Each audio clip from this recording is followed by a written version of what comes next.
નમસ્કાર મિત્રો, સ્વાગત છે આપનું મારી ચેનલ એચએસ ટ્યુટોરિયલ. આપણે આ 30 દિવસની સિરીઝનો ત્રીજો વિડિયો લઈને આપણે આવી ચૂક્યા છીએ. આજે આ વિડિયોની અંદર આપણે વાત કરીશું વાસ્તવિક સંખ્યાઓ, જે ખૂબ જ ઈઝી પ્રકરણ છે, છતાં પરીક્ષા માટે ઉપયોગી સાબિત થઈ શકે છે, કેમ કે એના દાખલાઓ ઘણી વખત પરીક્ષાની અંદર આપણને 1-2 માર્ક્સની અંદર પૂછાતા હોય છે. તો આશા કરું છું કે વિડિયો આપને ઉપયોગી સાબિત થશે. વિડિયો આપ પૂરેપૂરો ધ્યાનથી જોજો, એની મેથડ, એની જે ટ્રીક છે એ સમજવાનો પ્રયત્ન કરજો, જેથી કરીને તમે એની સારી એવી તૈયારી કરી શકો અને લાંબા સમય સુધી આ વસ્તુને તમે યાદ રાખી શકો. શરૂ કરીએ મિત્રો. ટોપિક છે આપણો વાસ્તવિક સંખ્યાઓ. તો સંખ્યાઓની અંદર પહેલા કેટલાક જે બેઝિક્સ છે એની આપણે ચર્ચા કરી લઈએ કે ભાઈ પ્રાકૃતિક સંખ્યા ગણ, જેને સિમ્બલમાં n તરીકે દર્શાવવામાં આવે છે. આ પણ ઘણી વખત ટૂંકા પ્રશ્નમાં પૂછાય છે કે ભાઈ પ્રાકૃતિક સંખ્યા ગણની સંજ્ઞા કઈ છે, તો એને કેપિટલ n તરીકે દર્શાવાય છે. એમાં 1 થી લઈને અનંત સુધીની સંખ્યાઓનો સમાવેશ થાય છે. બીજો છે પૂર્ણ સંખ્યા ગણ, જેને w તરીકે દર્શાવવામાં આવે છે, કેપિટલ W. એની અંદર 0 થી લઈને અનંત સુધીની બધી જ સંખ્યાઓનો સમાવેશ કરવામાં આવે છે. ત્રીજો છે પૂર્ણાંક સંખ્યા ગણ, જેને કેપિટલ Z તરીકે દર્શાવવામાં આવે છે. તો આ જે સંખ્યા ગણ છે એ ગણની અંદર 0 થી લઈ પ્લસ સુધીની બધી અનંત સંખ્યાઓ અને 0 થી લઈ માઈનસ સુધીની પણ બધી અનંત સંખ્યાઓનો સમાવેશ કરવામાં આવે છે, જેને કહેવાય છે પૂર્ણાંક સંખ્યા ગણ. એની અંદર 0 ધન સંખ્યાઓ અને ઋણ સંખ્યાઓ બધાનો સમાવેશ થાય છે અને એને સિમ્બોલમાં Z તરીકે દર્શાવવામાં આવે છે. આગળ વાત કરીએ સમય સંખ્યાઓ. તો ભાઈ સમય સંખ્યાઓ કોને કહીશું? તો જે સંખ્યાઓને p ભાગ્યા q સ્વરૂપે દર્શાવી શકાય તેને આપણે શું કહીએ? સમય સંખ્યા કહીએ છીએ. જેમ કે અહીંયા કેટલાક ઉદાહરણ આપેલા છે: 1/2, 3/4, -5/7, 0.5, કેમ કે એને લખાય 5/10. બરાબર. તો જે પણ એવી સંખ્યાઓ હોય કે જેના જવાબ પોઈન્ટમાં આવતા હોય, મતલબ કે એને p/q સ્વરૂપે જો દર્શાવી શકાતું હોય, તો એવી સંખ્યાઓ કે જેના દશાંશ સ્વરૂપ કેવો હોવા જોઈએ? શાંત હોવા જોઈએ. તો એવા શાંત દશાંશ સ્વરૂપ વાળી જે સંખ્યાઓ છે જેને p ભાગ્યા q સ્વરૂપે આપણે દર્શાવી શકીએ, તો એવી જેટલી પણ સંખ્યાઓ છે એને શું કહેવાય? સમય સંખ્યાઓ કહેવામાં આવે છે. અસમય સંખ્યા કોને કહીશું? તો એનાથી ઉલટું, જે સંખ્યાઓને p ભાગ્યા q સ્વરૂપે ન દર્શાવી શકાય એવી સંખ્યાઓને શું કહીશું આપણે? અસમય સંખ્યા કહીએ છીએ. જેમ કે અહીંયા એક્ઝામ્પલ તરીકે જુઓ, પાઈ, વર્ગમૂળ 2, વર્ગમૂળ 3. આ એવી સંખ્યાઓ છે જેના દશાંશ સ્વરૂપ શાંત નથી. મતલબ પાઈનું જો આપણે મૂલ્યની વાત કરીએ તો 3.14 પછી આગળ ચાલે જાય છે. વર્ગમૂળમાં 2 નું પણ મૂલ્ય આપણે શોધવા જઈએ તો પોઈન્ટ પછી આગળ ચાલતું રહે છે. વર્ગમૂળમાં 3. તો મતલબ આ એવી સંખ્યાઓ છે જેના દશાંશ સ્વરૂપ આપણને શાંત મળતા નથી. તો આવી સંખ્યાઓને p ભાગ્યા q સ્વરૂપે દર્શાવી શકાય નહીં. તો એવી સંખ્યાઓને શું કહીશું આપણે?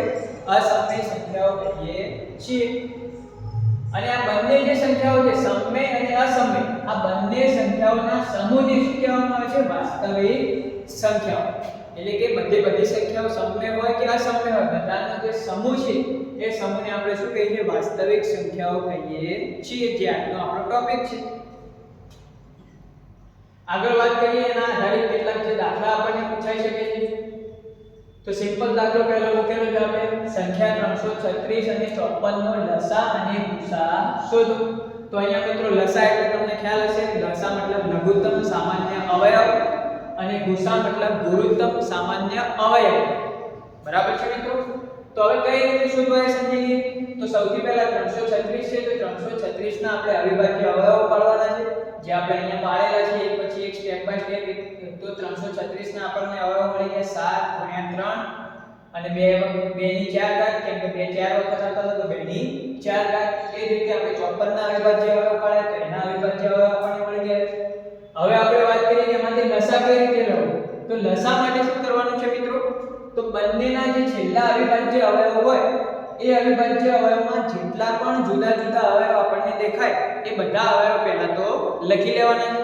જેમ કે અહીંયા 2 દેખાય છે તો પહેલા આપણે 2 લખીશું, પછી 3 પણ છે તો 3 લખીશું. એ સિવાય નવો અંક કયો છે બંનેમાં? 7, તો આપણે 7 પણ લખી દઈશું. મતલબ પહેલા જેટલા પણ જુદા જુદા અવયવ દેખાતા હોય એ બધા લખી લેવાના છે ગુણાકારમાં.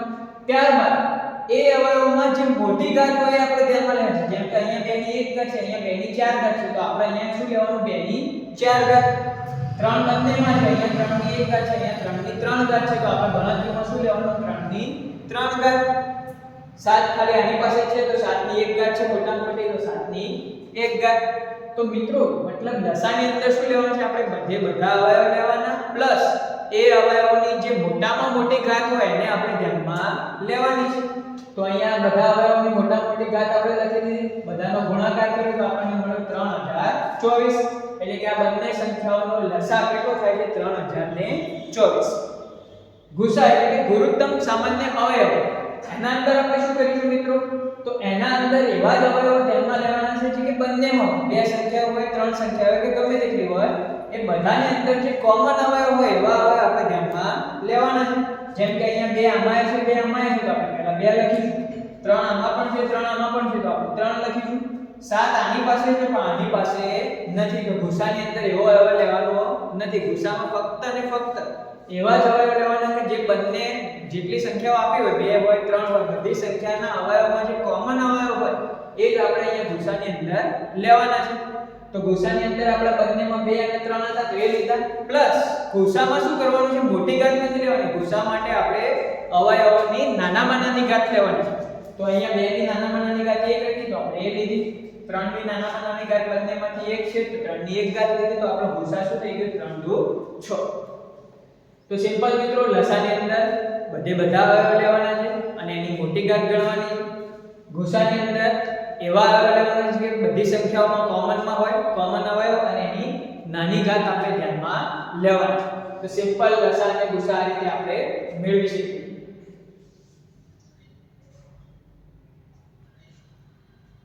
આગળ વાત કરીએ દાખલા નંબર 2. કયું છે 1 થી 5 સુધીની સંખ્યાઓ વડે ભાગી શકાય તેવી નાનામાં નાની સંખ્યા કઈ? તો અહીંયા આપણને ઓપ્શન આપેલા છે અને કહ્યું છે કે આમાંથી એવી નાનામાં નાની સંખ્યા શોધો કે જેને 1 થી લઈને 5 સુધીની બધી સંખ્યાઓ વડે ભાગી શકાય. તો અહીંયા 70 હતા, 60, 80, 90, તો આપણે ઓપ્શનમાંથી અહીંયા કામ કરવાનું છે આ પ્રશ્નની અંદર. તો સૌથી નાની સંખ્યા 60 દેખાતી હતી, તો 60 ના આપણે જોઈએ કે બધા વડે ભાગી શકાય. તો 60 ના 1 વડે ભાગી શકાય, 60 એકા 60, 2 વડે ભાગી શકાય, 30 દુ 60, 3 વડે પણ ભાગી શકાય, 20 તરી 60, 4 વડે પણ ભાગી શકાય, 15 ચોક 60, 5 વડે પણ ભાગી શકાય, 12 પંચા 60. તો મતલબ આ 60 જ એવી સંખ્યા છે કે જેને 1 થી 5 સુધીની બધી સંખ્યાઓ વડે ભાગી શકાય. પ્લસ આપણા જોડે નાનામાં નાની સંખ્યા માંગી છે, તો અહીંયા સૌથી નાની સંખ્યા એ હતી, તો આપણે સૌથી પહેલા એ ચેક કરવાનું. જો એ ના આવતો હોય જવાબમાં તો પછી એનાથી આગળની સંખ્યા ચેક કરવાની. તો અહીંયા આપણને 60 મળી જાય છે, તો આપણો જવાબ શું થઈ ગયો? 60. ત્યારબાદ આગળ કહે છે કે 398 અને 436 અને ત્રીજી સંખ્યા છે 542, બરાબર?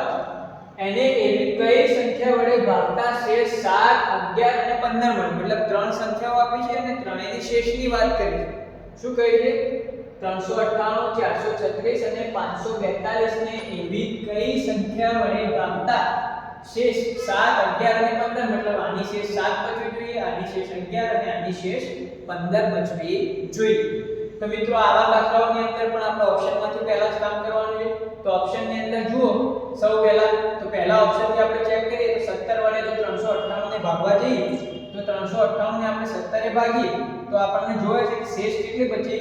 7. તો પછી આગળ બીજું ચેક કરવાનું રહેતું નથી, બધી સંખ્યાઓ ચેક કરવા બેસવાનું નથી.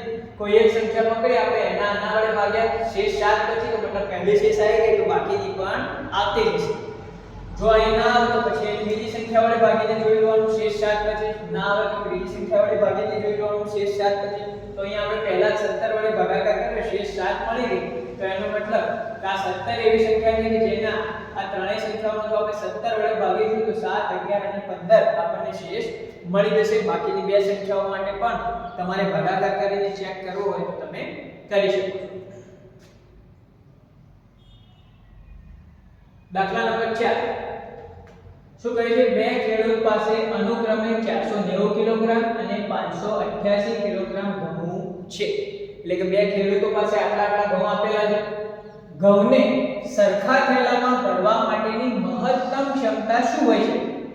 શું કહે છે મિત્રો? અહીંયા બે શબ્દો ઉપર ખાસ ધ્યાન આપજો. ઘઉંને સરખા થેલામાં ભરવાના છે, એટલે કે થેલા એવા લેવાના છે કે જે બધા સમાન હોય.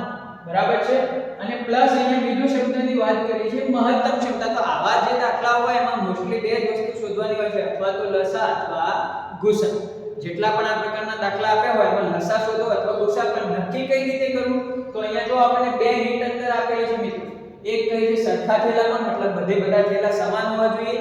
જે આપણે ગુસામાં વાત કરી હતી કે ભાઈ બધા એવા અવયવો લેવાના છે કે જે કેવા હોય બધી સંખ્યાઓના અવયવોમાં સમાન હોય એવા અવયવો લેવાના। પ્લસ અહીંયા કહ્યું છે મહત્તમ ક્ષમતા। તો લસાનું ગુસાનું પૂરું નામ શું છે? ગુરુત્તમ સામાન્ય અવયવ, ગુરુત્તમ અને મહત્તમ। તો અહીંયા બે હિન્ટ ઉપરથી આપણને ખ્યાલ આવી જવો જોઈએ મિત્રો કે સરખા થેલાની વાત કરી છે, મહત્તમ ક્ષમતાની વાત કરી છે, મતલબ આ દાખલાની અંદર આપણો જવાબ શું થશે? આ બે સંખ્યાઓનો જે ગુસા મળશે એ ગુસા એ જ આપણો જવાબ થશે। તો દાખલાની અંદર જે આવી હિન્ટ આપણને ઓળખતા આવડવી જોઈએ। તો આપણે પહેલા અવયવ પાડી દઈએ। તો 490 ના અવયવ પાડેલા છે આપણે અહીંયા, 588 ના પણ અવયવ પાડે છે। તો પહેલું કામ તમારે એ કરવાનું છે કે સંખ્યાના અવિભાજ્ય અવયવો પાડી દેવા। અવિભાજ્ય અવયવ પાડ્યા પછી હવે આપણે એનો ગુસા લઈશું। કેમ ગુસા લીધો તમને ખ્યાલ આવી ગયો? કેમ કે અહીંયા સરખા થેલાની વાત કરી હતી કે સમાન અવયવ અને મહત્તમ ક્ષમતા, મતલબ ગુસાની વાત અહીંયા આપણને કરવામાં આવી છે। તો ગુસા માટે આપણે જાણીએ છીએ શું કરવાનું? બંનેમાં અવયવ લેવાના। તો 7 અહીંયા પણ છે, 7 અહીંયા પણ છે, તો આપણે 7 લીધો। 5 અહીં છે, અહીં નથી તો નહીં લેવાનો। 2 અહીંયા છે, અહીંયા છે, તો બંનેમાં છે તો 2 લઈ લીધો। 3 અહીં છે પણ અહીં નથી તો નહીં લેવાનો। તો 7 અને 2 બંને એવા અવયવ છે જે બંને સંખ્યાઓના અવિભાજ્ય અવયવમાં આવે છે। તો એ બંને અવયવ લીધા, પ્લસ આપણે ગુસાની અંદર શું લેવાનું છે? અવયવની નાની ઘાત। તો 7 ની નાની ઘાત બંનેમાં સરખી જ છે, તો 7 ની 2 ઘાત લઈ લીધી। 2 ની અહીંયા 2 ઘાત છે, અહીંયા 1 ઘાત છે, તો આપણે નાની ઘાત લેવાની છે, તો આપણે 2 ની 1 ઘાત લઈ લીધી। સાદુરૂપ આપીએ તો 98 જવાબ આવશે।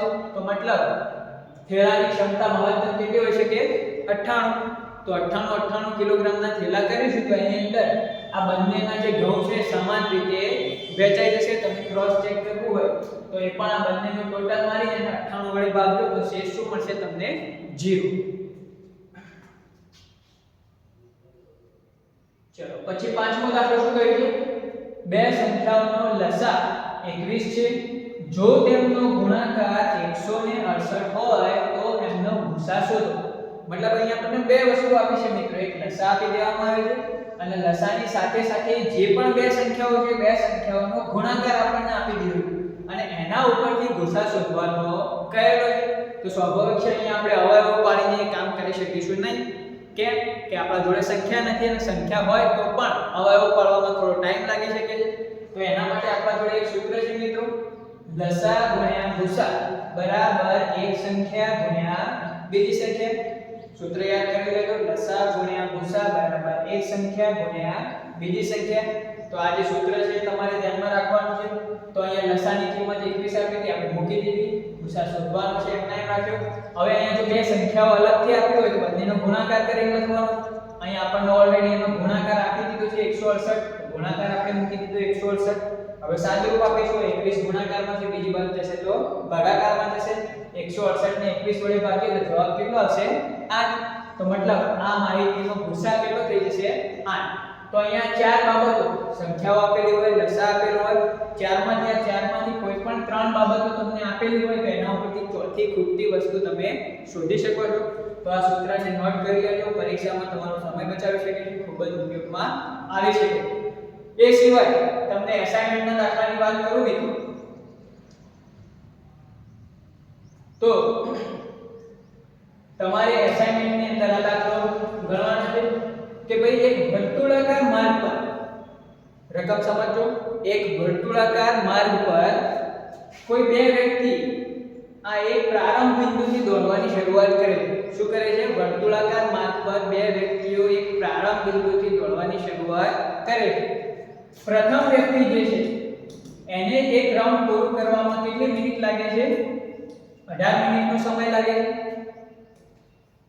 બીજો જે વ્યક્તિ છે એને એક રાઉન્ડ પૂરું કરવા માટે 12 મિનિટનો સમય લાગે છે। તો આ બંને લોકો અહીંથી દોડવાની શરૂઆત કરશે તો ફરીથી પાછા આ પ્રારંભ બિંદુ પર ક્યારે ભેગા મળશે એ મિત્રો તમારે શોધવાનું છે। શું ફરીથી પ્રશ્ન કહી દઉં છું, વર્તુળાકાર માર્ગ પર કોઈ એક બિંદુથી બે વ્યક્તિ દોડવાની શરૂઆત કરે છે, એમાંથી એક વ્યક્તિ એવો છે કે જેને આખું રાઉન્ડ પૂરું કરતા 18 મિનિટનો સમય લાગે છે એક વ્યક્તિ બીજો એવો છે કે જેને એક રાઉન્ડ આ રાઉન્ડ પૂરું કરવામાં 12 મિનિટનો સમય લાગે. બંને અહીંથી દોડવાની શરૂઆત કરે છે અને જો બંને એક જ દિશામાં દોડી રહ્યા હોય તો કેટલા સમય પછી બંને આ પ્રારંભ બિંદુ પર ફરીથી પાછા ભેગા મળશે? તો આ જે પ્રશ્ન છે હોમવર્ક માટે છે, અસાઇનમેન્ટ માટે છે, એનો તમારે સમજીને જવાબ કોમેન્ટની અંદર આપવાનો રહેશે. આશા કરું છું મિત્રો કે આજનો આ વિડિયો તમને યોગ્ય લાગ્યો હશે, એની માહિતી તમારે પરીક્ષાની અંદર તમને ઉપયોગી નીવડશે અને તમે ગણિતની અંદર સારા માર્ક્સ સ્કોર કરી શકશો. એ સિવાય મિત્રો આપણે જણાવવાનું કે વિડિયોને સંપૂર્ણ જોજો અને વિડિયોને લાઈક કરી ચેનલને સબસ્ક્રાઇબ કરી લેજો. તમારા બીજા મિત્રો સાથે પણ ચેનલને શેર કરજો, વિડિયોને શેર કરજો, જેથી કરીને એ પણ આમાંથી માહિતી મેળવીને પરીક્ષામાં સારા માર્ક્સ મેળવી શકે. એ સિવાય પેજની અંદર મારી WhatsApp ચેનલ નું નામ પણ દર્શાવેલું છે, તો WhatsApp ચેનલને પણ આપ સર્ચ કરીને જોઈન કરી શકો છો. થોડી કોમ્યુનિટીમાં વધારો થાય ત્યારબાદ આપણે એક પર્સનલ ગ્રુપ પણ બનાવીશું કે જેની અંદર તમે તમારા જે પ્રોબ્લેમ્સ છે પ્રોબ્લેમ્સ મને આપશો, તમારા જે સોલ્યુશન દાખલાનું જોઈતું છે એ મને આપશો, તો આપણે પછી લાઈવ સેશનની અંદર અથવા તો એ ગ્રુપની અંદર એનું સોલ્યુશન તમને મોકલાઈ શકીશું. તો એટલા માટે દરેક મિત્રો ચેનલને સબસ્ક્રાઇબ કરી ચેનલ સાથે જોડાવાનું ચૂકતા નહીં. જય હિન્દ, જય ભારત.